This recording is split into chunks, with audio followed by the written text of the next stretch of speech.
नमस्कार दोस्तों। तो जो हम क्लास 12th की हिस्ट्री की बुक जो डिस्कस कर रहे हैं, जो हमारी फर्स्ट बुक है, तो उसका ही हम फर्स्ट चैप्टर डिस्कस कर रहे थे। और लास्ट जो लेक्चर था चैप्टर 1 का पार्ट 1, उसमें हमने ईंटें, मनके तथा हस्तियां, जो हमारा हड़प्पा सभ्य था, सिंधु घाटी सभ्यता का पार्ट है, उसे हमने डिस्कस कर लिया था। हमारे इसमें गृह स्थापत्य, ये सारी चीज़ें हमने डिस्कस कर ली थी। तो आज हमें इस वीडियो में जो डिस्कस करना है वो हमें डिस्कस करना है शिल्प उत्पादन के विषय में जानकारी।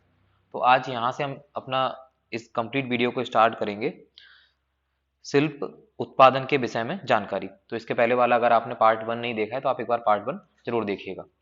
तो हम जब हड़प्पा सभ्यता की बात करते हैं या सिंधु घाटी सभ्यता की बात करते हैं, तो जिसमें शिल्प का काफ़ी महत्वपूर्ण है। मीन्स शिल्प काफ़ी महत्वपूर्ण है। कई सारे मामलों में हमें शिल्प से रिलेटेड कई सारी चीज़ें मिली हुई हैं। अब हम जो बात कर रहे हैं, आप सामने कई सारे औजार और मनके देख रहे हो, ठीक है। यह मोहनजोदाड़ो, जो 125 हेक्टेयर, जिसका जो भी क्षेत्र है, की तुलना से एक बहुत छोटी 7 हेक्टेयर की बस्ती है, जो लगभग पूरी तरह से शिल्प उत्पादन में संलग्न थी। शिल्प कार्यों में मनके बनाना, शंखिक की कटाई, धातु कर्म, मोहर का निर्माण, बाट बनाना, ये सारी चीजें सम्मिलित थी। मनकों के निर्माण में प्रयुक्त पदार्थों की विविधता उल्लेखनीय है, जिसमें कार्निलियन, सुंदर लाल रंग का जो होता था, जैस्पर है, स्फटिक है, क्वार्ट्ज है, ये सारी महत्वपूर्ण धातुएं आप इन्हें बोल सकते हैं। तथा सेलखड़ी जैसे पत्थर हैं, तांबा, कांसा, सोने जैसी धातुएं हैं, तथा शंख, फयोंस और पकी मिट्टी, सभी का प्रयोग मनके बनाने के लिए होता था। ये काफी महंगी चीजें होती थी। कुछ मनके दो या उससे अधिक पत्थरों को आपस में जोड़कर बनाए जाते थे, और कुछ सोने के टोप वाले पत्थर के होते थे। इनके कई आकार होते थे, जैसे चक्राकार मनके हैं, बेलनाकार हैं, गोलाकार हैं, ढोलाकार हैं, खंडित हैं। कुछ को उत्कीर्णन या चित्रकारी के माध्यम माध्यम से भी सजाया गया था। मीन्स पहले औजार या बर्तन बना के उन पे चित्रकारी की गई थी। कुछ पर रेखा चित्र भी उकेरे गए थे।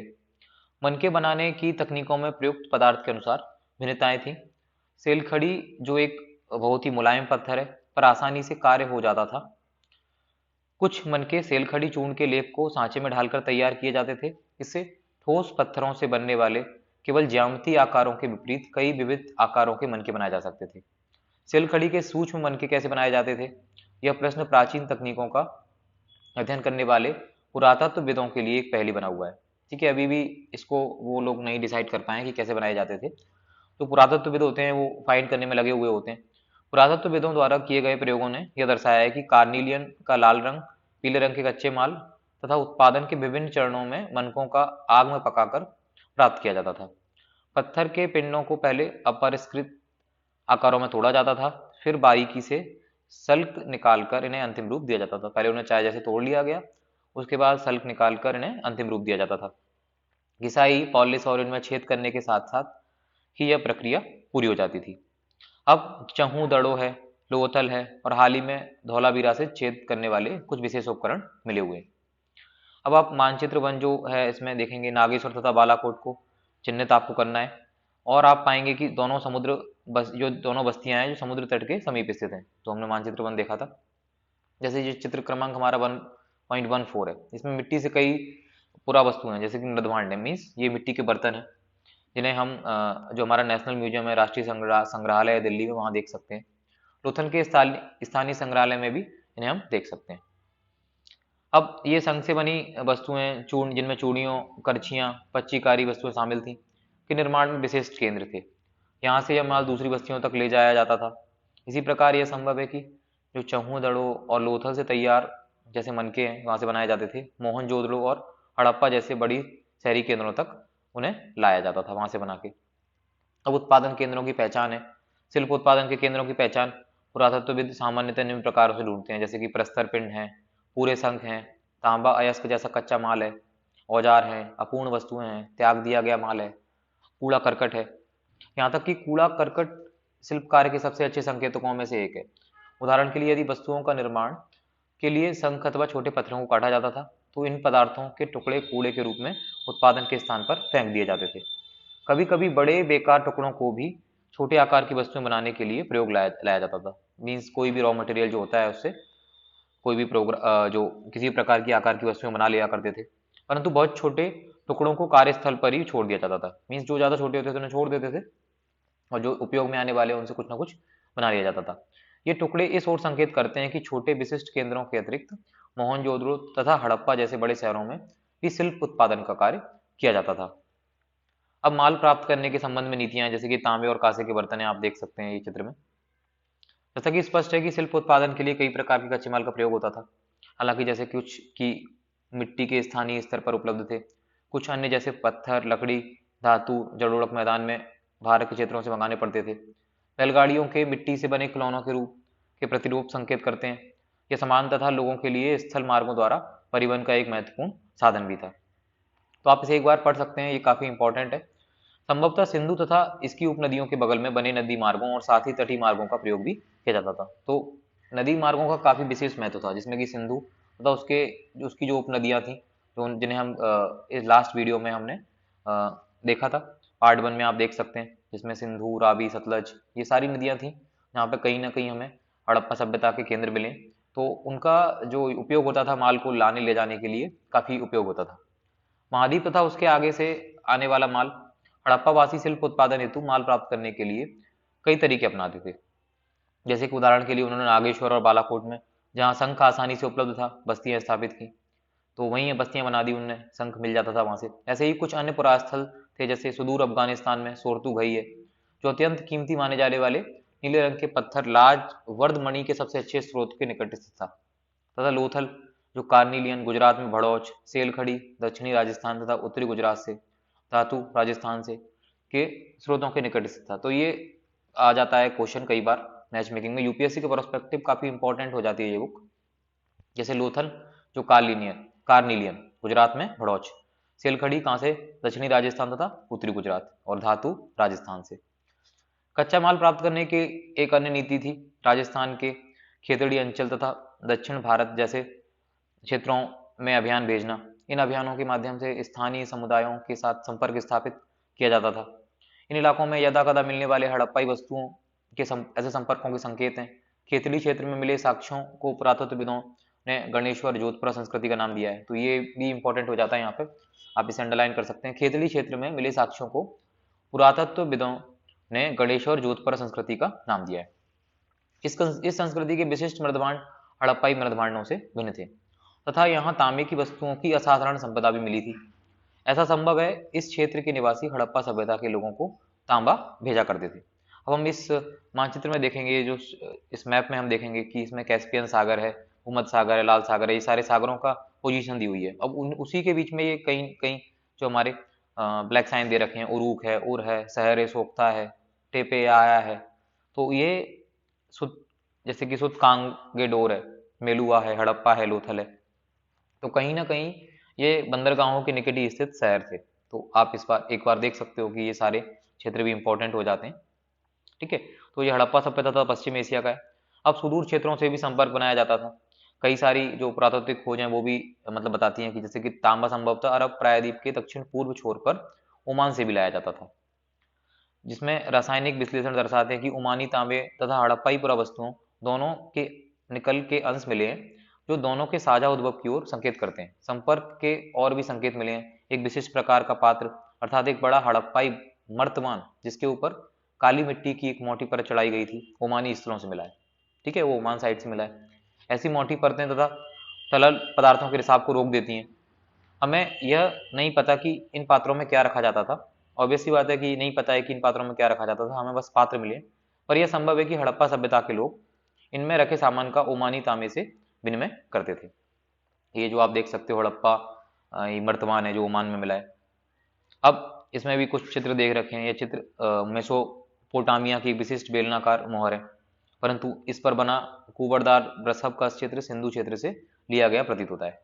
जब तीसरी सहस्त्राब्दी ईसा पूर्व में दिरंकित मेसोपोटामिया के लेखों को मकान, जो संभवतः ओमान के लिए प्रयुक्त नाम था, ठीक है, मकान के नाम से भी जाना जाता था ओमान को, नामक क्षेत्र से तांबे के आगमन के संदर्भ मिलते हैं। यहाँ रोचक बात यह है कि मेसोपोटामिया के स्थलों से मिले तांबे में भी निकल के अंश मिले हैं। लंबी दूरी के संपर्कों की ओर से संकेत करने वाली अन्य पुरातात्विक खोजों में हड़प्पाई मोहरें, बांट, पासे तथा मनके शामिल हैं। इस संदर्भ में यह भी देखना महत्वपूर्ण है कि मेसोपोटामिया के लेखन दिलमुन, संभवतः बहरीन द्वीप, दिलमुन, अब दिलमुन ये क्वेश्चन डायरेक्ट आ जाते हैं यूपीएससी में कि ये दिलमन, ये कि संभवतः इसको बहरीन द्वीप के नाम से जाना जा रहा है। मगान है जिसे हम ओमान के नाम से जान रहे हैं, तथा मेलुहा संभवतः हड़प्पाई क्षेत्र के लिए प्रयुक्त शब्द नमक क्षेत्रों के संपर्क में जानकारी मिलती है। ये लेख मेलुहा से प्राप्त निम्नलिखित उत्पादों का उल्लेख करते हैं। कई सारे उत्पाद मिले हैं, कार्निलियन है, लाजवर्द मणि है, तांबा है, सोना है, विभिन्न प्रकार की लकड़ियां मिली हैं। मेलुहा के विषय में एक मेसोपोटामियाई मिथक यह बताता है कि तुम्हारा पक्षी हाजा पक्षी हो, उसकी आवाज राजा प्रसाद में सुनाई दे। कई पुरातत्वविदों का मानना है कि हाजा पक्षी क्या था? मोर था। क्या यह नाम उसे अपनी आवाज से मिला? ऐसा संभव है कि ओमान, बहरीन या मेसोपोटामिया से संपर्क सामुद्रिक मार्ग से था। मेसोपोटामिया के लेख मेलुहा और नाविकों को देश कहते हैं, नाविकों को देश कहते हैं लेख मेलुहा को। इसके अतिरिक्त हम मोहरों तथा जहाजों तथा नावों के मोहरों पर भी जहाजों नावों के चित्रांकन पाते हैं, जिससे कि हम समझ सकते हैं कि वहाँ इस प्रकार का उपयोग किया जाता है। एक प्राचीन सूचना पट के अक्षर हमें मिले हुए हैं, इस टाइप से उसको पहचानना अभी तो नामुमकिन है। मोहरें, लिपि और बांट, इसके बारे में हम आगे डिस्कस करेंगे। मोहरों और मुद्रांकनों का प्रयोग लंबी दूरी के संपर्कों को सुविधाजनक बनाने के लिए होता था। कल्पना कीजिए, सामान से भरा एक थैला एक स्थान से दूसरे स्थान तक भेजा गया। उसका मुख रस्सी से बांधा गया और गांठ पर थोड़ी गीली मिट्टी जमाकर एक या अधिक मोहरों से दबाया गया, जिससे मिट्टी पर मोहरों की छाप पड़ गई। यदि इस थैले के अपने गंतव्य स्थान पर पहुंचने तक मुद्रांकन अक्षुण्ण रहा हो, तो इसका अर्थ है कि थैले के साथ किसी भी प्रकार की छेड़छाड़ नहीं की गई थी। मतलब उस पर, जैसे कि आज के टाइम में हम जो सील वगैरह लगा देते हैं, तो उस टाइप से किया जाता था मुद्रांकन, जैसे कि वो अपने जो डेस्टिनेशन पे पहुंचता है या अपनी दूरी पर पहुंचता है, तो वहां जाके ऐसा नहीं लगना चाहिए कि इससे बीच में छेड़छाड़ की गई है। अगर वहां पे बना हुआ रहता है तो ये मीन्स सही सलामत आया हुआ है। अब मुद्रांकन से प्रेषक का भी पहचान का पता चल जाता था, उस पर कुछ ना कुछ जानकारी वो लिख देते थे। अब एक रहस्यमयी लिपि की भी मिली है, जैसे कि एक पंक्ति में कुछ लिखा है जो संभवतः मालिक के नाम व पदवी को दर्शाता है। विद्वानों ने यह भी सुझाव दिया है कि इन पर बना चित्र आमतौर पर एक जानवर अनपढ़ लोगों को सांकेतिक रूप से इसका अर्थ बताता था। मीन्स जो लोग नहीं पढ़े लिखे हैं तो वो सांकेतिक रूप से समझ सकते हैं। अधिकांश अभिलेख संक्षिप्त हैं। सबसे लंबे अभिलेख में लगभग 26 चिन्ह हैं। हालांकि यह लिपि आज तक नहीं पढ़ी जा सकी, जैसा हम पहले भी डिस्कस कर चुके हैं, पर निश्चित रूप से यह वर्णमालीय, यहाँ प्रत्येक चिन्ह एक स्वर अथवा व्यंजन को दर्शाता है, नहीं थी, क्योंकि इसमें चिन्हों की संख्या कहीं अधिक है, 375 से 400 के बीच है। और ऐसा प्रतीत होता है कि यह लिपि दाईं से बाईं ओर लिखी जाती थी, क्योंकि कुछ मोहरों पर दाईं ओर जोड़ा अंतराल है, बाईं ओर संकुचित है। तो जिसे हम दाईं ओर से, जैसे कि अभी हम बाईं से दाईं ओर के लिए लिखते हैं, जिससे लगता है कि उत्कीर्णक ने दाईं ओर से लिखना आरंभ किया, बाद में बाईं ओर स्थान कम पड़ गया। अब हम विभिन्न प्रकार की वस्तुओं को देखते हैं जिन पर लिखावट मिली है। मोहरें हैं, तांबे के औजार हैं, मर्तमानों के अंबट हैं, तांबे तथा मिट्टी की लघु पट्टिकाएं हैं, आभूषण हैं, अस्थि छड़े हैं, यहाँ तक कि एक प्राचीन सूचना पट्ट भी है। तो ऐसा हो सकता है कि नष्टप्राय वस्तुओं पर भी लिखा जाता हो। क्या इसका अर्थ लगाया जा सकता है कि साक्षरता व्यापक थी? तो मतलब यहाँ पे साक्षरता, असाक्षरता के, निरक्षरता के बीच भी वो देखने वाले हैं। अब बार्ट के बारे में दिया हुआ है, जैसे कि सूक्ष्म और परिशुद्ध प्रणाली को नियंत्रित करते थे। ये बार्ट सामान्यतः चर्ट नामक, अब आपको ये यहाँ पे याद रखना है कि ये जो बांट बनाए जाते थे किससे बनाए जाते थे? चर्ट नामक पत्थर से। ठीक है, आमतौर पर ये किसी भी तरह के निशान से रहित घनाकार होते थे। इन बांटों के निचले मानदंड द्विधारी 1, 2, 4 इस टाइप से उन पे अंकित होते थे, ये 12,800 तक। जबकि ऊपरी मानदंड दशमलव प्रणाली का अनुसरण करते थे। छोटे बांटों का प्रयोग संभवतः आभूषणों, मनकों को तौलने के लिए किया जाता था। धातु से बने तराजू के पड़ले भी मिले, धातु से तराजू के पड़ले मिले, जिससे बांटों को रखे उसे तौला जाता होगा। अब प्राचीन सत्ता के बारे में बात की गई है यहाँ पे। हड़प्पाई समाज में जटिल फैसले लेने और उन्हें कार्यान्वित करने के संकेत मिलते हैं। उदाहरण के लिए हड़प्पाई पुरावस्तुओं में असाधारण एक रूपता को लें, जैसे कि मृदभांड, मोहरें, बांटों, ईंटों से स्पष्ट है कि ईंटें जिनका उत्पादन स्पष्ट रूप से किसी एक केंद्र पर नहीं होता था, जम्मू से गुजरात तक पूरे क्षेत्र में समान अनुपात की मिली। हमने यह भी देखा है कि अलग अलग कारणों से बस्तियां विशेष स्थानों पर आवश्यकता अनुसार स्थापित की गई थी। इसके अतिरिक्त ईंटें बनाने, विशाल दीवारों तथा चबूतरों के निर्माण के लिए श्रम को क्या किया जाता था? संगठित किया गया था। अब इसके बाद है प्रासाद तथा शासक। अब यहाँ आप देख सकते हो ये चित्र है, ये काफी इंपॉर्टेंट है। ये एक पुरोहित राजा का बना हुआ है। सत्ता के केंद्र अथवा सत्ताधारी लोगों के विषय में पुरातात्विक विवरण हमें कोई त्वरित उत्तर नहीं देते। पुरातत्वविदों ने मोहनजोदड़ो से मिले एक विशाल भवन को एक प्रासाद की संज्ञा दी, परंतु इससे संबद्ध कोई भव्य वस्तुएं नहीं मिली हैं। ठीक है, उन्होंने एक विशाल भवन को प्रासाद की संज्ञा दी है, उससे उसके अलावा और भी कोई चीज नहीं मिली है। एक पत्थर की मूर्ति जो उसको पुरोहित राजा की संज्ञा दी गई है, और आज यह नाम आज भी प्रचलित है। ऐसा इसलिए क्योंकि पुरातत्वविद मेसोपोटामिया के इतिहास तथा वहां के पुरोहित राजाओं से परिचित थे। यही समानताएं उन्होंने सिंधु क्षेत्र में भी ढूंढी, लेकिन जैसा कि हम देखेंगे हड़प्पा सभ्यता की अनुष्ठानिक प्रथाएं अभी तक ठीक प्रकार से समझी नहीं जा सकी हैं। ना ही यह जानने के साधन उपलब्ध हैं कि क्या जो लोग इन अनुष्ठानों का निष्पादन करते थे उन्हीं के पास राजनीतिक सत्ता होती थी। तो अभी भी ये डिसाइड नहीं हो पाया है। कुछ पुरातत्वविद इस मत के साथ हैं कि हड़प्पाई समाज में शासक नहीं थे, सभी की सामाजिक स्थिति समान हुआ करती थी। दूसरे पुरातत्वविद यह मानते हैं कि यहाँ कोई एक नहीं बल्कि कई शासक थे, जैसे मोहनजोदड़ो, हड़प्पा आदि के अपने अपने अलग अलग राजा होते थे। कुछ और यह तर्क देते हैं कि एक ही राज्य था, जैसा कि पुरातत्व वस्तुओं को समानताओं, नियोजित वस्तुओं के साक्ष्यों, ईंटों के आकार, निश्चित अनुपात तथा बस्तियों के कच्चे मालों के स्रोतों के समीप संस्थापित होने से स्पष्ट है। तो सबके अलग अलग मत है, कुछ बोलते थे कि राजा होते थे, कुछ लोग बोलते राजा नहीं होते थे। अभी तक इस स्थिति में अंतिम परिकल्पना सबसे युक्ति संगत प्रतीत होती है, क्योंकि यह संभव नहीं लगता है कि पूरे के पूरे समुदायों द्वारा इकट्ठे ऐसे जटिल निर्णय लिए तथा कार्यान्वित किए गए। अब सभ्यता का अंत कैसे हुआ? जैसे उत्तर हड़प्पा के आप क्षेत्र देख सकते हो, इसमें सिंधु है, समाधान एच है, उत्तर बल्ली सिस्वल है, झूकर है। तो ये सारे नाम आपको कहीं ना कहीं याद रखने होंगे। अब ऐसे साक्ष्य मिले हैं जिसके अनुसार लगभग 1800 ईसा पूर्व तक सोलिस्तान जैसे क्षेत्रों में अधिकांश विकसित हड़प्पा स्थलों को त्याग दिया गया था। ठीक है।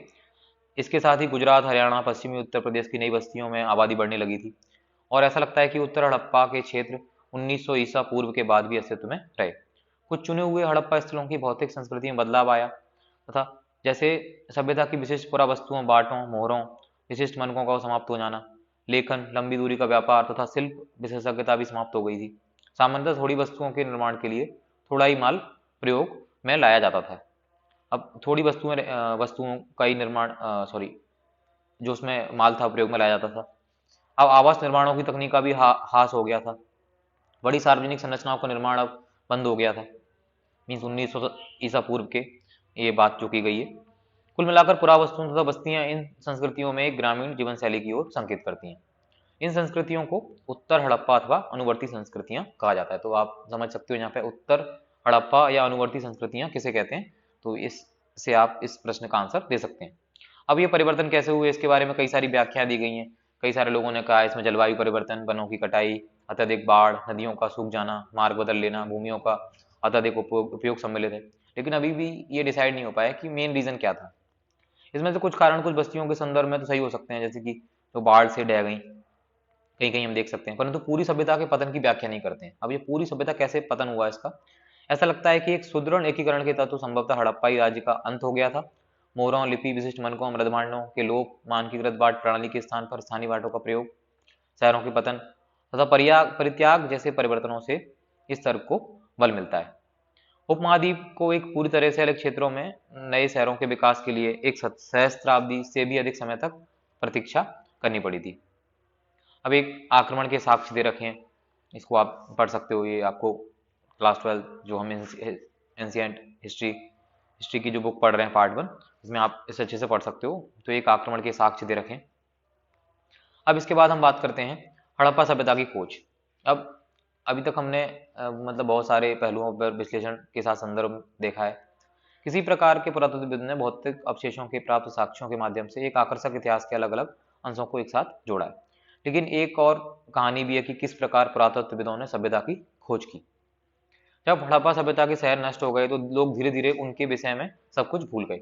जब लोगों ने इस क्षेत्र में सहस्त्राब्दियों बाद रहना आरंभ किया, तब भी नहीं समझ पाए कि बाढ़ या मिट्टी के कटाव के कारण अथवा खेत की जुताई के समय या फिर खजाने के लिए खुदाई के समय यदा कदा धरती की सतह पर आने वाली अपरिचित पुरावस्तुओं का क्या अर्थ लगाया जाए। अब जिसमें कनिंघम का भ्रम है सबसे पहला जो है। जब भारतीय पुरातात्विक सर्वेक्षण के पहले डायरेक्टर जनरल कनिंघम ने 19वीं शताब्दी के मध्य पुरातात्विक उत्खनन आरंभ किए, तब पुरातत्वविद अपने अन्वेषणों के मार्गदर्शन के लिए लिखित स्रोतों का प्रयोग अधिक पसंद करते थे। मतलब वो लिखना ज़्यादा पसंद करते थे, और जो लिखित स्रोत होते थे उनको पढ़ना ज़्यादा पसंद करते थे। यहाँ तक कि कनिंघम की मुख्य रुचि भी आरंभिक ऐतिहासिक लगभग 6वीं शताब्दी ईसा पूर्व से 4वीं शताब्दी ईसा पूर्व तथा उसके बाद के कालों के संबंधित पुरातत्व में थी।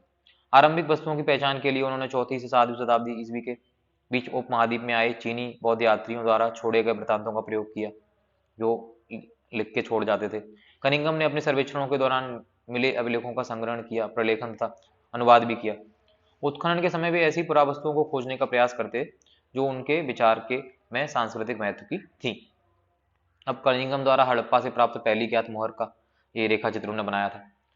हड़प्पा जैसा पुरास्थल जो चीनी तीर्थयात्रियों के यात्रा कार्यक्रम का एक हिस्सा नहीं था, जो एक आरंभिक ऐतिहासिक शहर नहीं था, कनिंघम के अन्वेषण के ढांचे में उपयुक्त नहीं बैठता था। इसलिए हालांकि हड़प्पाई वस्तुएं पुरावस्तुएं 19वीं शताब्दी में कभी कभी मिलती थी। इनमें से कुछ तो कनिंघम तक पहुंची भी थी, फिर भी वह समझ नहीं पाए कि पुरावस्तुएं कितनी प्राचीन थी। एक अंग्रेज ने कनिंघम को एक हड़प्पाई मोहर दी।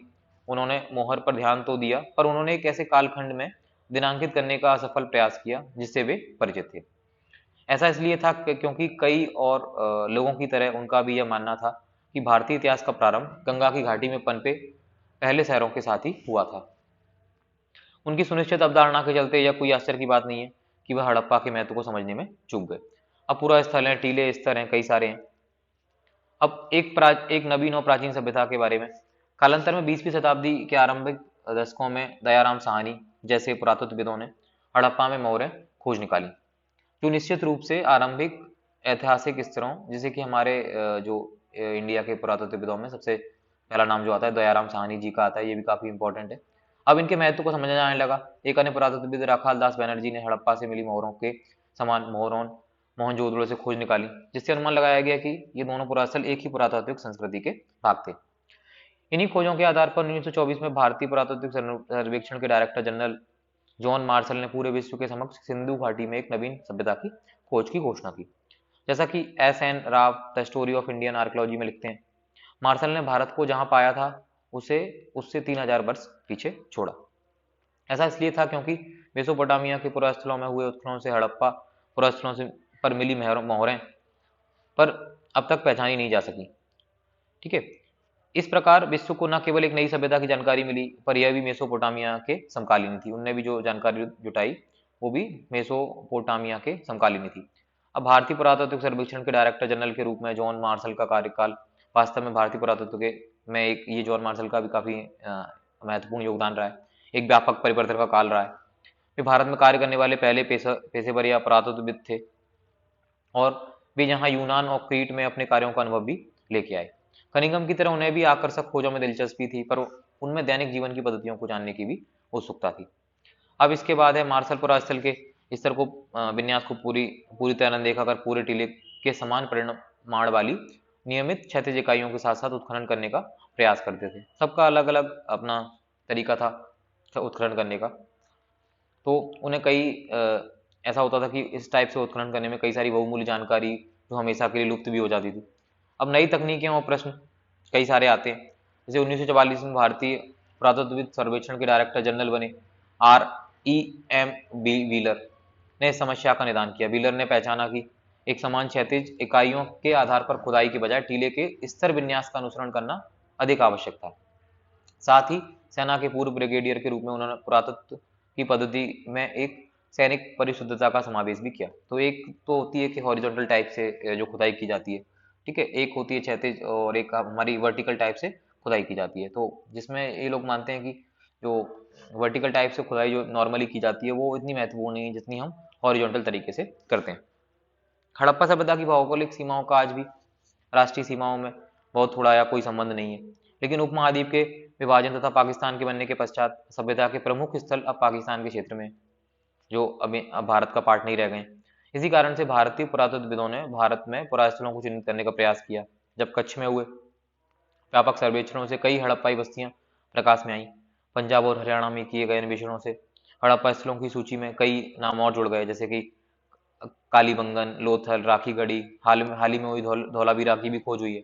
वहाँ भी कई सारे पुरातत्वविदों ने अध्ययन करके कुछ चीजें प्राप्त की हैं। वहाँ हुए अन्वेषण तथा उत्खनन इन्हीं प्रयासों का हिस्सा है। नए अन्वेषण अभी भी जारी हैं, अभी भी नई खोजें जारी हैं। इन दशकों में नए प्रश्न महत्वपूर्ण हो गए हैं। यहाँ कुछ पुरातत्वविद आमतौर पर सांस्कृतिक उपक्रम का पता लगाने के इच्छुक रहते हैं, वहीं कुछ पुरास्थलों की भौगोलिक स्थिति के पीछे निहित कारणों को समझने का प्रयास करते हैं। और 1980 के दशक में हड़प्पाई पुरातत्व में अंतर्राष्ट्रीय स्तर पर भी रुचि लगातार बढ़ती रही है। हड़प्पा और मोहनजोदड़ो दोनों स्थानों पर उपमहाद्वीप के तथा विदेशी विशेषज्ञ संयुक्त रूप से कार्य करते रहे। वे आधुनिक वैज्ञानिक तकनीकों का प्रयोग करते हैं, जिसमें मिट्टी, पत्थर, धातु की वस्तुएं, वनस्पति, जानवरों, इन सब की जानकारी जुटाई जाती है, साक्ष्य जुटाए जाते हैं। अब अतीत को जोड़कर पूरा करने की समस्याएं, जैसा कि हमने पहले देखा है कि हड़प्पाई लिपि में इस प्राचीन सभ्यता को जानने में कोई मदद नहीं मिलती, बल्कि ये भौतिक साक्ष्य हैं जो पुरातत्वविदों को हड़प्पाई जीवन को ठीक प्रकार से पुनर्निर्मित करने में सहायक होते हैं। लेकिन कोई भी नहीं बता सकता है, हम कुछ वस्तुएं उन्हीं के माध्यम से हम पता लगा सकते हैं कि ऐसा ऐसा हुआ होगा। ये वस्तुएं जैसे मृदमान, औजार, आभूषण, घरेलू सामान हो सकती हैं। कपड़ा, चमड़ा, लकड़ी, सरकंडे जैसे जैविक पदार्थ सामान्यतः सड़ जाते हैं। विशेष रूप से उष्णकटिबंधीय क्षेत्रों में जो वस्तुएं बचती हैं उनमें पत्थर है, पकी मिट्टी है, धातु है। और यह भी याद रखना आवश्यक है कि केवल टूटी हुई तथा अनुपयोगी वस्तुएं ही फेंकी जाती थी। अन्य वस्तुएं संभवतः पुनः चक्रित की जाती थी। परिणामस्वरूप जो बहुमूल्य वस्तुएं अक्षत अवस्था में मिलती हैं, वे ये तो अतीत में खो गई थी या फिर किसी संचयन के पश्चात कभी दोबारा प्राप्त नहीं की गई थी। अन्य शब्दों में कुछ खोजें प्राकृतिक रूप के बजाय संयोगिक होती थी। अब इसमें खोजों का आगे वर्गीकरण दे रखा है।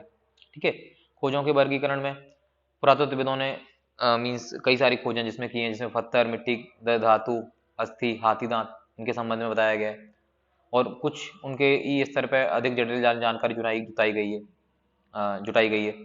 अब इसके बाद पुरातत्वविदों को यह तय करना पड़ता है कि उदाहरणतः अगर कोई वस्तु, पुरावस्तु एक औजार है या एक आभूषण है, तो फिर दोनों अथवा अनुष्ठानिक प्रयोग की कोई वस्तु है कि किसी पुरावस्तु की उपयोगिता की अगर समझ अक्सर आधुनिक समय में प्रयुक्त वस्तुओं से उनकी समानता पर आधारित होती है।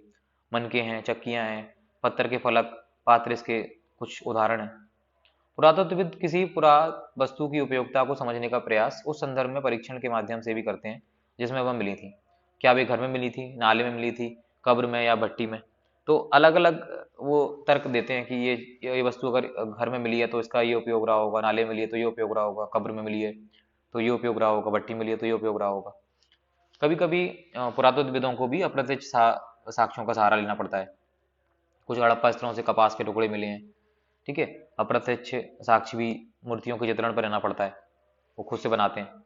अब पुरातत्वविदों को संदर्भ की रूपरेखाओं को विकसित करना पड़ता है, वही डिसाइड करते हैं। पहली प्राप्त हड़प्पाई मोहर को तब तक नहीं समझा जा सका जब तक पुरातत्वविदों को समझने के लिए सही संदर्भ नहीं मिला। एक्चुअली किसी चीज को समझने के लिए संदर्भ उसका जरूरी है, कंक्लूजन जरूरी है। तो उन्हें आगे जाके कई सारी और चीजें मिली जैसे कि वो उससे कंक्लूजन निकाल पाए, तो उसके बाद वो प्राप्त जो हड़प्पाई मोहर थी उन्हें समझ पाए कि ये मोहरें हैं।